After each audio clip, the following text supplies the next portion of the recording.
दी बोरियत की खोल के रस्सी, खुशियों की लगाने डुबकी, आओ चलो सभी झूलेलाल गर्मियों में सबसे सही। Jhulelal water park and resort, day night water park, slide for kids and all, food park, snacks के साथ south Indian food, indoor and outdoor game, wave pool, DJ, rain dance and many more. Jhulelal water park, opposite Jain valley, Anubhuti school के पीछे, Shirsoli road, Jalgaon. या राज्यातला 35 लाख धोबी समाज लढतोय। Actually पत्रकार बंधूंना माझी विनंती आहे की आपला विषय थोडा आपण समजून घेतला पाहिजे। या राज्यामध्ये मराठा आरक्षणाची लढाई लढत असेल, धनगर आरक्षणाची लढाई लढत असेल किंवा मुस्लिम आरक्षणाची लढाई लढत असेल, आमची लढाई त्या पद्धतीची नाही आहे। आम्ही आरक्षण मागत नाही आहे, आमच्यावर झालेला हा अन्याय 2001 मध्ये या राज्य शासनाने राज्यपालाच्या आदेशानं डॉक्टर भांडे कमिटी इथं गठीत झाली होती आणि राज्यातल्या धोबी समाजाचा अभ्यास करून भांडे कमिटीनं त्या फाइंडिंग समोर आणल्या की या राज्यातला धोबी समाज हा आरक्षण मागत नाही आहे, तर याचं असलेलं आरक्षण 1960 पर्यंत असलेलं आरक्षण या शासनाने चुकीच्या पद्धतीनं काढून यांच्यावर अन्याय केलेला। मग चुकीच्या पद्धतीनं कसं, तर आर्टिकल 341 प्रमाणे कुठल्याही SC च्या कॅटेगरीमध्ये कुठल्याही समाजाला जायचं असेल किंवा त्यातून काढायचं असेल तर आर्टिकल 341 प्रमाणे संसदची अमेंडमेंट असल्याशिवाय त्यामध्ये टाकता येत नाही किंवा त्यामधून काढता सुद्धा येत। आणि मग आम्ही 60 पर्यंत त्यामध्ये होतो।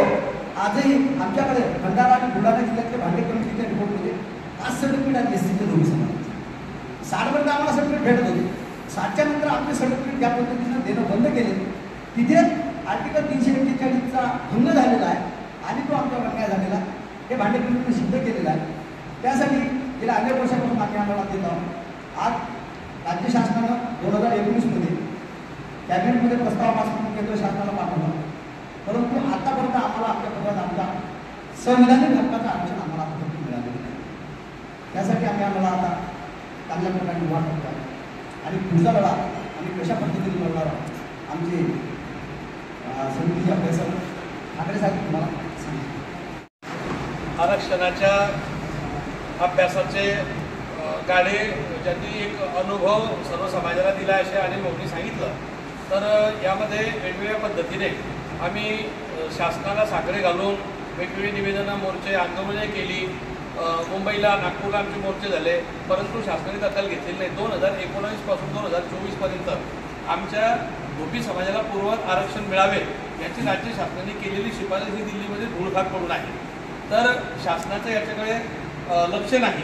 तर या बाबतीमध्ये आम्ही याच्या पुढे सर्व समावेशक असं महाराष्ट्र सकल धोबी परीट समाजाच्या वतीने एक न्यायिक लढा समिती, सुकाणू समिती या ठिकाणी स्थापन केलेली आहे आणि त्या सुकाणू समितीच्या 13 लोकांच्या वतीने येत्या काळामध्ये आम्ही विधितज्ञांचा सल्ला घेऊन लवकरच आम्हाला पूर्वत आरक्षण आमचं पदरात पडावं या संदर्भातली याचिका आम्ही न्यायालयामध्ये दाखल करणार आहोत। आम्ही आमच्यासोबत इतर राज्यांना सुद्धा जो अन्याय झालेला आहे, तर इतर राज्य जर आमच्यासोबत येत असतील तर आम्ही एकापेक्षा जास्त राज्य म्हणून सुप्रीम कोर्टात जाऊ आणि जर इतर राज्यांची तयारी नसली आणि आमच्याकडे डॉक्युमेंट्स आणि जी तयारी आहे त्याच्यानुसार जर जायचं असलं तर आम्ही येत्या काळामध्ये मुंबई उच्च न्यायालयाच्या औरंगाबाद खंडपीठामध्ये याचिका दाखल करण्याचा आजच्या बैठकीमध्ये निर्णय घेतला आहे। यासोबतच येत्या काळामध्ये आता लोकसभेचं इलेक्शन आहे, आमच्या सर्वांची या इलेक्शनच्या माध्यमातून विद्यमान सत्ताधारी भाजपाचे लोक असतील किंवा जे निवडणूक लढत आहेत त्यांच्याकडे आमचं लक्ष वेधण्यासाठी आमची विनंती असेल की येत्या काळामध्ये राज्यामध्ये कमी संख्येने जरी असला धोबी समाज तरी या समाजाची तुम्ही दखल घेतली पाहिजे आणि आमचा जो प्रलंबित प्रस्ताव केंद्र शासनाकडे आहे तो प्रस्ताव त्याला चालना मिळावी याच्यासाठी सरकारने प्रयत्न केले पाहिजे। या अशी सुद्धा आम्ही रस्त्यावरची एक लढाई या विद्यमान सरकारच्या विरुद्ध आणि विरोधी पक्षाला लक्षात आणून देण्यासाठी लक्षवेधी अशी लढाई करणार आहोत। अशा संदर्भातले निर्णय आमच्या आजच्या बैठकीमध्ये झालेले आहेत। राज्यस्तरीय आरक्षण न्यायिक समितीची अत्यंत महत्त्वाची बैठक आदरणीय आयर साहेब राजेंद्रजी आयर यांच्या अध्यक्षतेखाली घोषे साहेबांच्या, राजेंद्र उंबरकर, अनिल शिंदे या सगळ्या मान्यवरांची उपस्थिती या ठिकाणी पार पडली। आतापर्यंत झालेल्या बैठकीमध्ये चर्चा झाली पण या बैठकीत निर्णय झाला. आपण सगळ्यांनी ऐकलं पत्रकार परिषदेमध्ये, आमच्या सगळ्या भावना आपल्या लक्षात आल्या.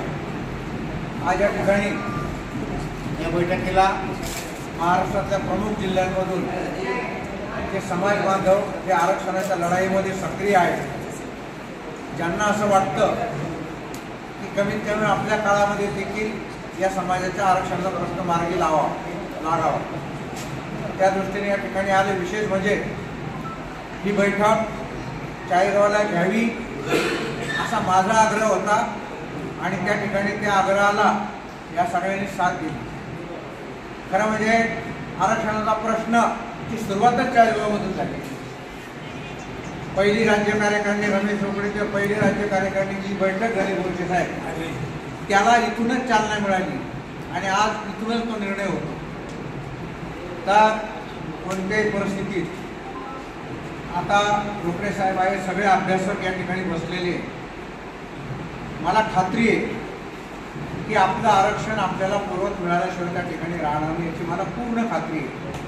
थोडा उशीर होईल, निवडणुका चालू आहे, थोडा उशीर होईल, परंतु आजच्या बैठकीला आपण सर्वजण आलात. या मिटिंगचा संयोजक म्हणून मी आपल्या सगळ्यांचे आभार या ठिकाणी मानतो. मला असं वाटतं की आमच्याकडून म्हणजे माझे जे काही आता समाजाचे अध्यक्ष आहेत, सूर्यवंशी आहे, रावते आहेत, अनिल बोरसे आहे, कैलास आहे, जितेंद्र आहे, रमेश रोकडे आहेत, आणि सूर्यवंशी आहे, दीपक आमचा भाचा, जे काय महेंद्र आहे, आमच्याकडून काही उणिवा या ठिकाणी मला नाही वाटत की काही झाले असतील, काही कमी पडलं असेल.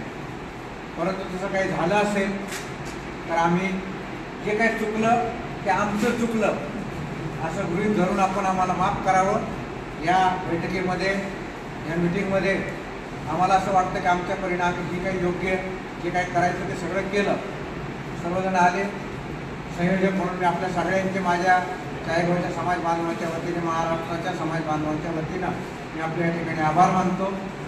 आत्ताची बैठक आणि बोलायचं नाही, मान्य अध्यक्षांच्या परवानगीने हे जे आभार मी मानतो त्यांच्या वतीनं, कारण ते या मीटिंगचे अध्यक्ष बी आहेत.